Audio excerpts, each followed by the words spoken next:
All right, today we're going to be talking about the business failure rate, why even with the explosion of information that's out there, the failure rate has gone up but has not gone down. We're going to talk about what to look for if you're looking to hire a professional in the business coaching industry to work with you in the business. We're going to talk about some key things to ask them, key things for them to look for, as well as why being on the right side of the right program matters more than being on the wrong side of every other program. I'm Dennis. And I'm Greg. And this is the More Profit, Less Stress podcast, where we provide the tools for more profit and less stress in your business now so you can turn into a valuable asset later. Welcome to the More Profit, Less Stress podcast. I'm Greg Forzani. I'm here with Dennis Takema. And today we want to get into a subject that has been getting a bee in our bonnet lately, we'll say. But we want to get into a subject about, number one, the failure rate of business in the world. And let's just focus on North America. Done a deep dive on this lately, and the failure rate was, give or take 20 years ago, about 80%, maybe a little higher than 80%. Today, the deep dive says we're between 90 and 95% failure rate. And just for the record, and before the podcast, Dennis brought up a really good point, which I'll get him to talk about in a second. But for the record, failure is defined as going bankrupt or closing. And before we continue, the reason we want to do the podcast is this is concerning. It's an epidemic. It's a real problem. And the most concerning part is there's more knowledge and education and coaching and mentoring and workshops and seminars and books and AI. TED Talks and exactly, and AI and everything else you want to lump into that. There's more available today than ever, yet the failure rate's up. We'll kind of get into that today, but Dennis brought up a good point before the podcast about one major reason, and share that. Well, I was having this discussion with someone about the failure rate, and they said, that's easy to explain why it's gone up. It's because so many baby boomers are retiring. They're leaving the business world, and sure, that's probably true, but that means that they're walking away from the thing they built their entire life. They're not selling it. It's not like somebody came along and bought out their retirement. They're closing the doors. And I was discussing this with another business the other day. There's a huge cost to just shutting down too. Like, they may have built this thing their entire life, but it's not like they get to just take the key, lock the door and walk away. Now they got to pay to move their equipment out. They got to try to auction everything off. They got to try to hope that there's something left over, where the failure rate would actually go down if they end up selling to somebody else. So you got to ask yourself, all of these businesses are now becoming available, but they're not. They're just closing their doors and they're walking away. Why aren't they selling? Why is nobody coming along to say, no, what you spent 30 years building, I want that. Here's a premium. Let me take it over. But they're not. They're just walking. And this, I think I've shared this story on a different podcast earlier, but it's worth doing again. Just to get into how possibly ridiculous that is to think like closing or shutting a business down is the right thing to do. Let's change subjects for a sec. Imagine you buy a house and your full intention of buying this property is to be a rental property. So the idea obviously is you figure out what's your principal, interest, taxes, maintenance, management fees, repairs on it, whatever. It's this cost. And then the obvious investment discussion is, well, I want to charge this much per month so I can make a little bit of money every month. Okay, great. So you do that imagine you do this. You do that for 20 years or 10 years. And every month you make, a little bit more than you pay to keep the place. And it's great. And then when it's all done, you decide, well, I don't want to do this anymore. I want to go retire. So you literally walk up and you stick a handmade piece of paper on the front door that says free house. You stick the key in it and you just leave, right? Anybody listening to this would say that's like stupid. Nobody would do that. But what we're trying to say is that's exactly what people are doing in businesses. Like, I don't even know. Dennis, how long do you think the average business owner owns a business? Like, I don't even know if anybody knows that. They say you're lucky if you survive the first 5 years, right? Like, everybody talks about, you don't get profitable till after the first 5. Well, I also don't believe that's true, because we've had way more client successes in under 5 years that have become profitable. Yeah. They say write out your first 5 years. So how many people get into a deficit in those first 5 years they can't recover from, or they hope they're going to recover from? Those that do survive the first 5 years, maybe they're around for the next 15, 20. And I talked to a gentleman here in my hometown about the business he ran for 25 years. He's looking at selling it. And I looked at the progression of his business, and he basically never grew much past his first 5 years. It just, he had his ups and downs or whatever else, but he got into a rhythm of one thing and he never actually improved. So yeah, you might be in business longer than 5 years, but are you just repeating year 5 over and over and over again for the next 30 some years? And I think that's why the stats are all skewed, because you can have one bad year and you're in so much debt, you're spending the next 3 years trying to recover and hoping you're just going to make out of it. So the failure rate, yeah, 80% in the first 5. If you survive past that, are you really actually a successful business, or are you just around hoping it's going to become a successful business? And It's a just tough situation. making not even a fair market wage, right? Yeah, their employees still make more than they do. It's crazy. And that's actually like, if for anybody starting a business, you gotta all hands on deck. Ideally by say month 24, you start making some kind of profit, or break even with month 24, maybe month 25, make a little bit and kind of go from there. Because if it takes you 5 years, probably, to your point, they're going to hit the ceiling. That's it. And then all they're going to have is a company that pays them probably less than a fair market wage for the job they do, no profit. And then maybe this is kind of what we're getting at with this topic today is, and then they go for 10, 20, 30 years. And they might even pass it on to their kid, because their kid wants, like, say the job should pay 100 grand, but they're able to make 80 grand or 85 grand. The kid's like, oh yeah, I could do that. And then they do it for another 10, 20. So it could be a generational business, but still it's not really a profitable business for the owner. It's just a job. And I don't know too many businesses where the business owner has less stress than an employee, of like less stress than if they worked at another company making probably a little bit more money, right? Like that's the Well, reality. and that's the challenge. I have a client who took over a business from his dad, right? He paid his dad a premium for it, but it wasn't a profitable business when he took it over, and he had to learn a lot and change a lot and rebuild the whole thing to make it successful. And there's probably way more kids that want nothing to do with dad's business than there are kids that want something to do with dad's business, right? Yeah. Because the promise of what everybody thinks is going to come from the business isn't there if they build it wrong. And I think that's the other problem too. It's, how do you build it? Where do you get advice from? How do you learn how to do this thing? And there's also the old adage that those that can't do teach, implying that those that can do don't teach. I've learned that there's a lot of people who are really great at doing, but they're really crappy teachers.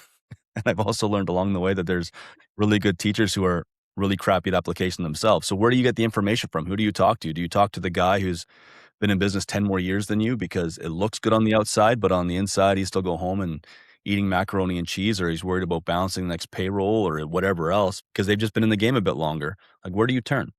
Who do you talk to? And Boy, it's not for a lack of trying. it's funny. I love you just said that. You actually just phrased that really well. I didn't think about that. Like last night when Sandra and I were walking the dogs, we had this exact discussion you just brought up about those who are good usually can't teach, and those that can teach usually aren't good at it. That actually explains a lot. In our conversation last night, we were just talking about, and this, I don't say this to throw people under the bus. I say this for reality. And the reason is, and I know you're equally as pissed about this, but I'm pissed about the failure rate. Like it's so, It's devastating. It's yeah, devastating. it makes me get blood out of my ears. So we talked about it last night walking the dogs, and I'm like, it's so, I don't even know what word to put on it. It's so bad that the availability of coaches, information, et cetera, is so much out there, yet the failure rate's higher. And you just said something that answered the whole, we talked for an hour about it last night, and you just said something that answered that question. It's probably because a lot of people that do what you and I do for a living probably aren't really good at, like, don't know how to do it, but they love teaching it. And it's no disrespect to them, but I think you notice this too, is a lot of them get into the mindset and attitude, and which is all important. But if you don't know how to look at a business and turn it around in like 3 to 6 months, or worst case 12 months, and I get it, there's businesses that'll be outside that box, especially startups, right? If it's brand new and there's no revenue, it's a different story. But if you don't know how to do that, then I think maybe what's happening with some of these advisors, coaches, programs, et cetera, is they're diving into the mindset stuff and feel good and have a good attitude. And I don't know, I'm of the opinion that, like, anybody who's a parent knows that if you get a kid into some kind of activity or sport, or I don't know, whatever, just get a kid into anything, and they're getting frustrated because they're not doing well, like they understand they're no good at it, then what's the answer? To teach them mindset and attitude? Or if you just help them get better at it, does the attitude change like that? Because now they're getting results, right? They see successes. Like, Well, I don't know. What's your thoughts on I that? think what you're getting at is if we approach sports coaching the same way most people approach business coaching, we wouldn't have any successful sports teams. Like my son's now getting involved in baseball, and I watched the very first training, and the guy's talking about throwing technique, how you use the throwing technique. He didn't just say when the kid threw the ball, hey man, think better. Like it doesn't work that way. Sorry, I shouldn't laugh, but yeah, nail on the head right there. So like if you take a look at the whole sports thing in general, your dad is a Hall of Famer. Your dad ended up in the Hall of Fame for football. And I remember talking to him and he talked about, well, in sports, yes, headspace matters for sure. But if I walk onto the field with absolutely zero technique, not any understanding of the game, not knowing how the game is played, they don't even give me the chance to work on my headspace. They want me going back and working on the fundamentals and the foundation. They're wanting me to work on the skills, not just the mental side behind the skills. Now, is the mental side important? Yes. Why? Because things get hard. They always do. How you work your way through the hard matters, but the skills are just as important as your ability to work through the hard. And the skills, I don't know, from my experience in life, successes automatically lead to a better mindset because you're focused on the success. You're focused on the results. So you don't have time to think about the bad part of it. You don't have time to think about why it's not working. Like you're focused on why it's working and how do I do more of it? It's a human nature. It happens automatically and kids do it. Like it's just natural. So yeah, our approach is get successes, get wins, and the mindset will follow almost automatically. It's well, and that's the challenge with the coaching industry. So you take a look across the board. The problem with the coaching industry in general is its low cost barrier to entry, right? It's really, I could leave high school tomorrow, go sign up with a coaching franchise, pay whatever that money is, go through the training, and I could call myself a business coach, but I don't even have to do that. I could just hang up a shingle tomorrow and say, this is now what I'm doing, and I can go out and I can do it. So because there's no barrier to entry, you have no idea who you're dealing with when they come into that industry.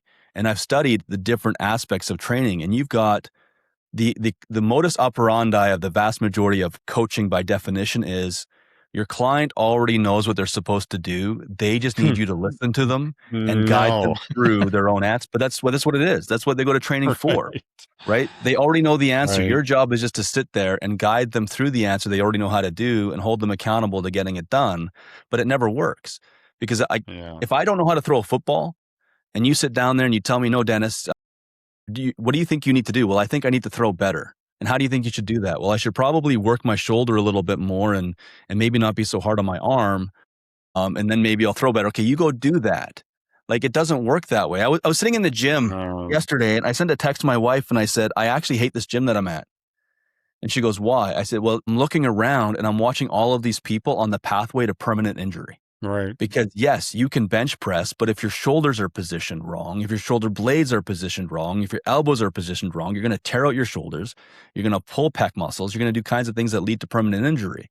And a proper physical trainer / coach stand over top and says, correct your elbows, drop the weight, focus on form. And they walk them through it step by step. But the business coaching industry itself isn't designed that way. I read a couple of good books. You should go read those books too. And then you should apply what those books said. Right. Okay. 2 things to that. One, the book thing. So just got a new client and literally after the first session, he said, you're my 5th business coach. And by the way, his business is like that ship is just about underwater. It's that close. After 5. Yeah, exactly.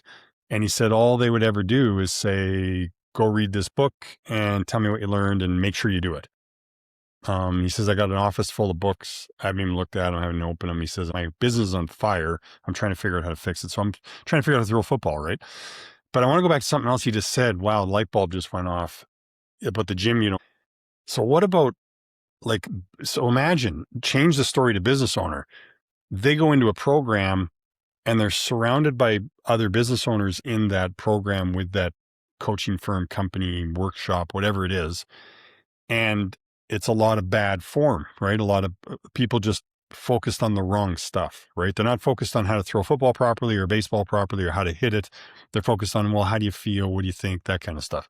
So as you said, the gym story, my mind's going, wow, a client must think that if they're in a program surrounded by clients who are doing bad form, right? Like it doesn't help them thrive and learn versus, and you're like, well, if I was in a good gym, so if you're surrounded by other people who are doing it properly and kind of helping each other and supporting each other and pushing each other on best practices in the gym, is that not the same for a business owner trying to learn how to succeed?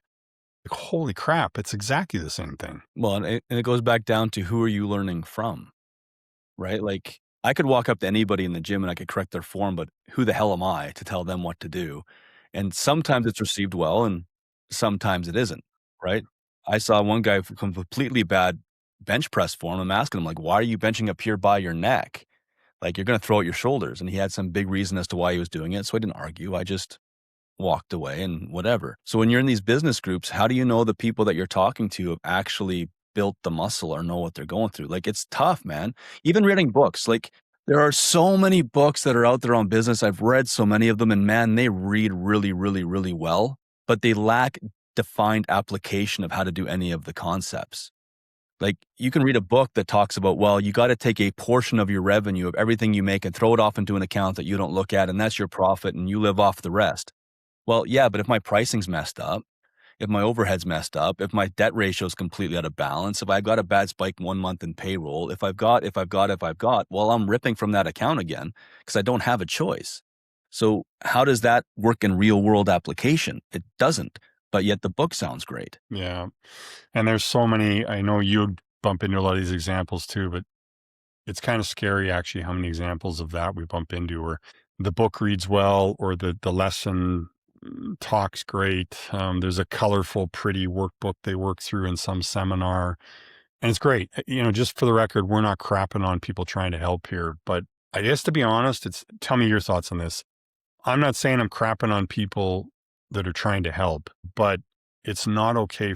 Like I can't stand by, and I know you're like this. I can't stand by and watch people give advice that's going to hurt a business. They're trying to help. I get it.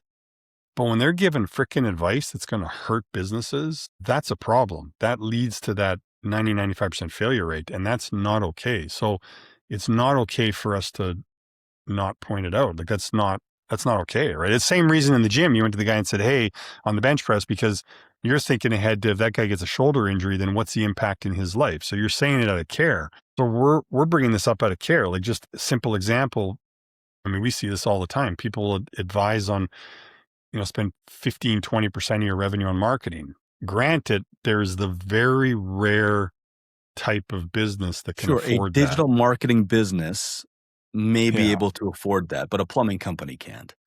It'll bankrupt. An electrical company can't. Yeah, absolutely. Yeah. Right. So and the advice you get from somebody watch that? Yeah.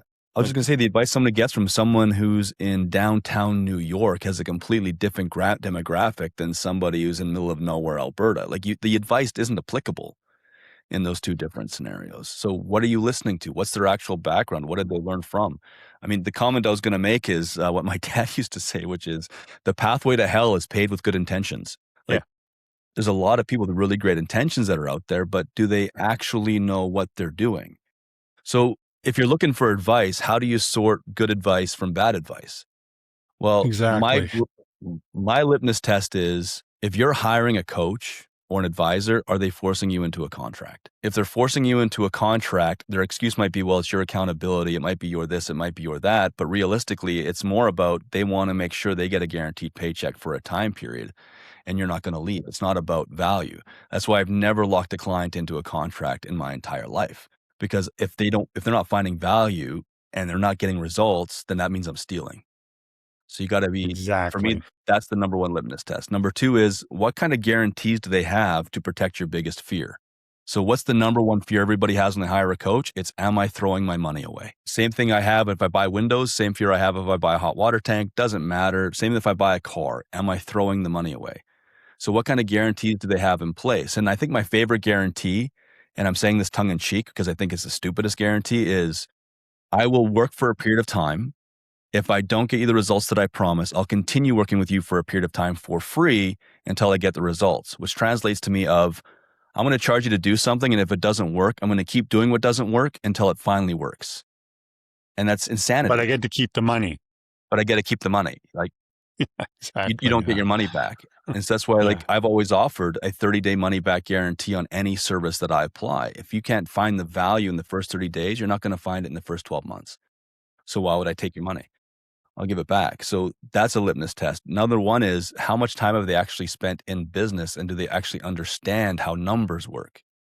If you have a business coach that never once goes through your numbers with you, then nothing you're going to apply is going to matter.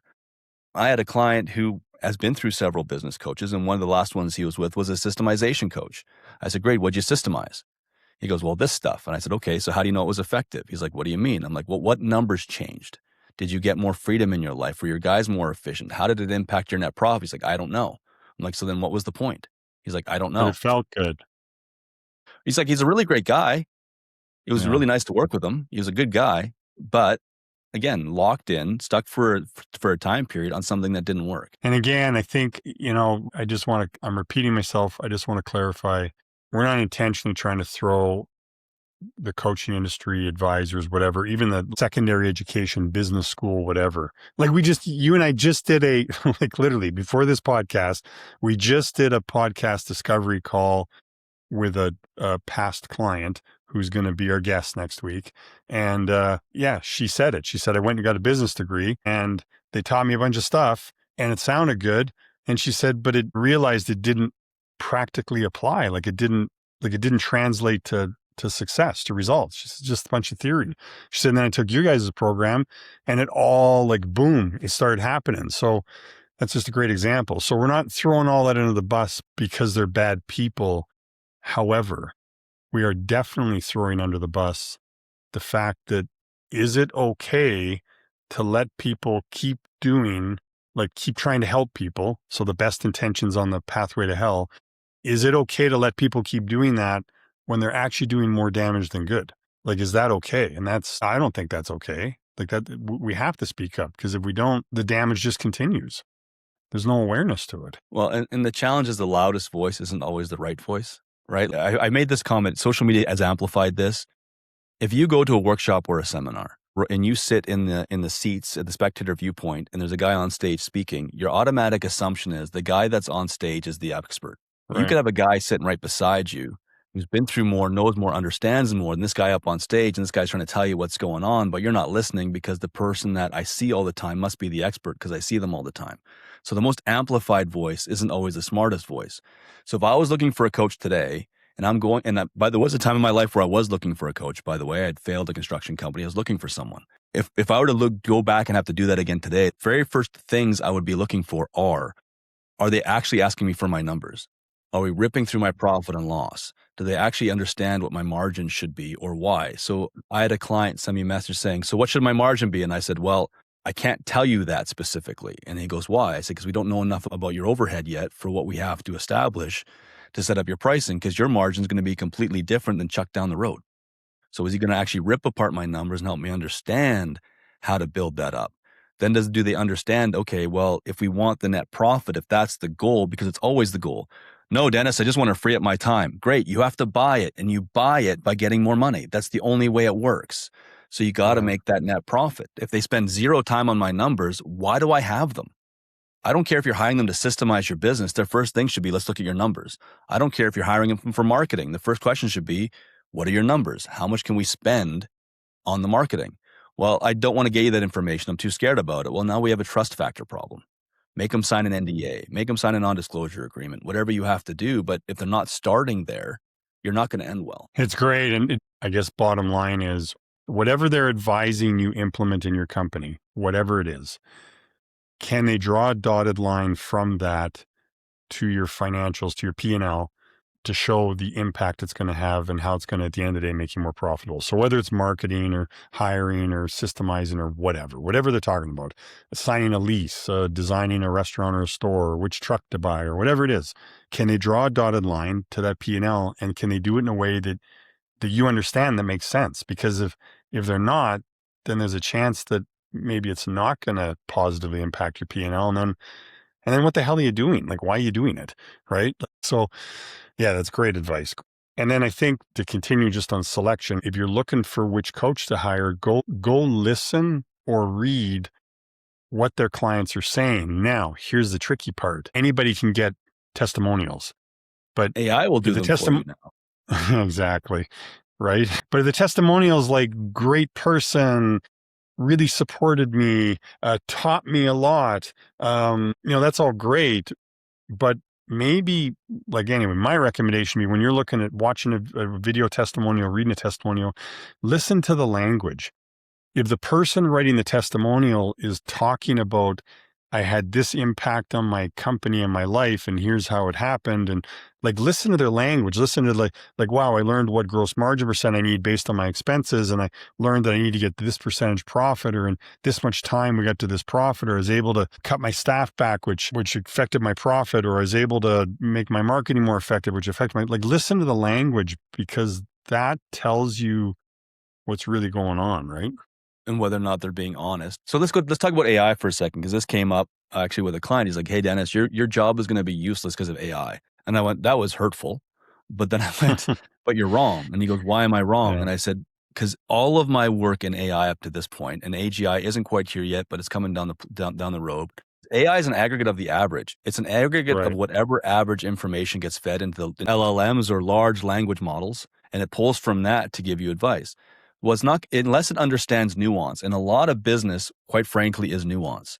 Every business. How a second cup handles its numbers is still going to be different than the independent cafe, which is still going to be different than the Starbucks, which is still going to be different than the restaurant. Like, you can't take one basic average of information and say it's going to work. And if averages worked, well, let's just put it this way. AI is the aggregate of the average, and that's where the business information comes from. Well, the average business fails. So that means the average information you're getting the majority of businesses. So then that education is going to make you fail faster, or just fail in a slightly different way, or it could be like a leaky life raft. Yeah, they threw you the life raft, but it's only going to get you so far before it sinks too. So yeah, AI is good. It's a great tool. It's a resource. I use it all the time, but I never, ever, ever depend on it, because it doesn't understand the nuance of how a business actually works. And if you want to get into nuance, I'm sorry to say this again, but it all goes back to numbers. Everything in business is a numbers game. Now, if you need tax advice, go talk to an accountant. That's their job. If you need legal advice, go talk to a lawyer. That's their job. If you need business advice and operational numbers are different than an accountant's numbers, make sure you find someone who starts there. It should always start there. And the other problem I have with that is you have to be very careful that the information they're giving you isn't a shotgun blast when you need a sniper rifle. They could just say, well, we're going to lump all of this stuff in here and we're going to make that to cover your margin. Well, they need to know the difference between an operational overhead, a variable expense, a fixed expense, how that impacts your pricing, as well as what kind of net profit you're trying to generate per transaction. They have to be able to look at the business holistically and know what to apply in the nuances to be able to make you a net profit. Yeah. I love it. You're just making me think about someone I talked to the other day that, well, brand new client, and boy, I gotta give this lady credit. She hired us to find a business and then work with us to run the business, which I was just like, nobody ever does that. Yeah, like, big hug, great decision, awesome.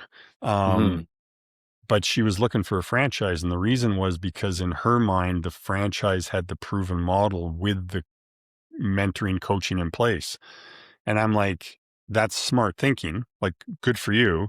However, 95% are failing, which means their program's not working.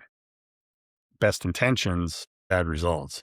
And now she's looking to buy a different business or start a business and not do a franchise. So, well, we did that podcast on franchises, and we discussed this too. The success rate among franchises is higher than on normal startup businesses because you do have a leg up on some things. Where you're buying your stuff from, some of your marketing materials, you got a brand name that can carry. There's definite advantages to it. The disadvantage to it is that I could have the same, let's say, second cup coffee shop. I don't want to drag anybody to the bus in my town for 30 years, whatever that happens to be. But it may have gone through 7 owners.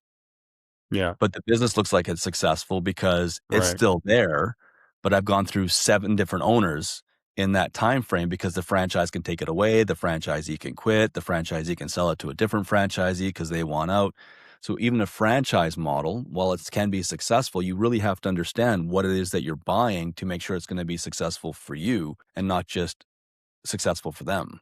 So the fact that she's even coming to it and being like, hey, help me evaluate this is where Right. most people never start. They just go in, assume everything's correct, and then they find out in the long run they're trapped. Yeah. And that, by the way, I want to make sure I'm not just bashing franchises here. That matters if you're buying Jimmy's Plumbing Company or if you're buying ABC Retail down the road. You might be buying somebody's business because you think it's established, but have you really actually run the numbers to know that it's actually profitable? Because every business broker I've ever come across makes the numbers say whatever they want it to say. It's a really good point. I think anyway, the most dangerous business isn't the one that's going to fail quick. Because if a business fails fast, you sure learn from it and hopefully you learn from it and you figure out how to do it better next time and you don't make the same mistake again. But if a business fails slow, meaning for 10, 20 years, all you make is less than just a wage to do your job and there's no profit, then you go through all that aggravation and stress and all that stuff affects your family, your health, your free time, all that for years and years and years and years. And it's always like, oh, next year might be better. And then at the end, it's not worth anything. Nobody wants to buy a stressful job, like nobody. So on that note, we do want to announce we are licensing our curriculum to either coaches, like existing coaches out there, or people that want a career change or want to get into the coaching industry and actually want to help that failure rate, want to make a difference in the epidemic. And that coaching program will have support around it, training, all that fun stuff. And it'll be back to your gym story. And that's the other reason I liked your gym story. It'll be a group of coaches growing, but all working together on best practices, like in the gym, and pushing each other, which is fantastic. And with one goal in mind, because you and I can only impact 30 businesses each at a time, right? And because we get results, our clients stay. Sorry, again, I don't want to throw people under the bus, but I love when a coach says, oh, I've worked with thousands of businesses. And I'm like, what I just heard is they turn real quick because there's no results. That tells me actually it's not working. What I would look for is a coach that's only worked with a small number of businesses, because that means the businesses stay because they're getting results. So I guess the point is you and I can only help so many at a time. We know our program gets results, period. And the way we're going to reach more businesses is through more coaches coaching more clients. So if you're interested, or if you know somebody that's interested, we'll have a link in the comments. Have them reach out, and we'll discuss if it's a good fit and it makes sense, and if it's a choice for you. Dive into our stuff. Do your own research. Find out what's out there. Do some comparisons. Ask questions. Don't just take our word for it. I do know that our retention rate's really high, and neither Greg nor I have contracts. We never lock anybody into anything. So why would they stick around if they're not finding value? So if you want to make a difference, you got to follow a program and a blueprint that works. You got to understand the nuance of how it works. And we teach all of that to you. So you're in business, but you're not by yourself. So it's a good point. Like, just to clarify, the failure rate's 95% in businesses out there. We measure cumulative client results over, like we've been measuring for years and years. And the cumulative results of that, don't quote me exactly, but I think it's like 94.1% success rate. So call it 94% success rate. And success is defined by those clients make a fair market wage for the job they do, and they make a healthy profit on top. That's crazy. It's the exact inversion and opposite of the world at 95% failure rate. So the proof is in the pudding in that case. Now, there's a combination of things that we do with that. Number one is we build the foundation of the game, but number two is there is mindset stuff too that goes into it, but we stack it in the right order. It's let's work on your throwing skills, and then we'll help you through the low parts of those throwing skills to help you continue to want to get better at it. But it's not just going to be, hey man, go throw the ball. It's here's how you throw the ball. Here's how you practice. Here's what you do. And there's a compound effect of that over time. I think usually with most businesses, when they come to us, it's because they're looking for a lifeline, an emergency room, or they're looking for an escape hatch. And the answer in their mind is kind of, well, I'm already going bankrupt. So if these guys charge me money, I'll just go bankrupt faster. Who cares? Right. And it's usually within 90 days, within the first 30 days, we spot the problems. Within the first 90 days, we're already correcting that ship. By the end of the first year, we've had clients that have gone from negative net profit to positive net profit on high levels because they just practice the fundamentals over and over again. So our program lays all of that out for you. How you take a business from kindergarten all the way through senior university. It's step by step, process by process. Here's exactly how you build it, and it's applicable across pretty much every industry. So to validate what you just said, if someone's listening to that and says, well, I don't know if that's going to be true, the reality is this: if you learn how to throw properly, hit properly, catch properly, whatever it is, just know that 95% of your competition doesn't know how. What Dennis just talked about, that turnaround story, what accelerates a turnaround story isn't just that you know how to do it, it's that your competition doesn't. So there's they're moving this way and you're going that way. It happens quickly. So proof in the pudding, many businesses come to us either losing money, which means the business is worth a negative amount, which is all or breaking even because they're able to pay themselves a fair market wage, but then, give or take break even, which means the business is kind of worth zero or just worth the assets of the company, but there's no goodwill attached to that. And we measure this, and the vast majority go to 250 grand in their pocket fairly quickly. So in their pocket, meaning combination of wage plus profit, they get to 250 fairly quickly. And then from there, and again, we measure it, we track all this, they get to 500. And then doing the same thing, doing more stuff, get to 750 and then get to $1 million. And we have clients where literally they're putting over $1 million a year in their pocket. And then that leads to, and even in the last 2 years, we've had 3 clients sell their businesses for significant amounts of money. And 2 of those 3, when they came to us, the company was worth a negative amount of money. It was losing money. So it's extremely likely, and it works. And back to what Dennis said, you're going to learn stuff and get better, and your competition is going to doesn't know how to do it. So they're getting worse, right? So that change happens faster than you think. Thanks for listening to the More Profit, Less Stress podcast. If you liked what you heard, be sure to subscribe or follow on your favorite podcast platform and leave a comment or review if you're feeling generous. To learn more about us and what we do, check out our website. Until next time, take care.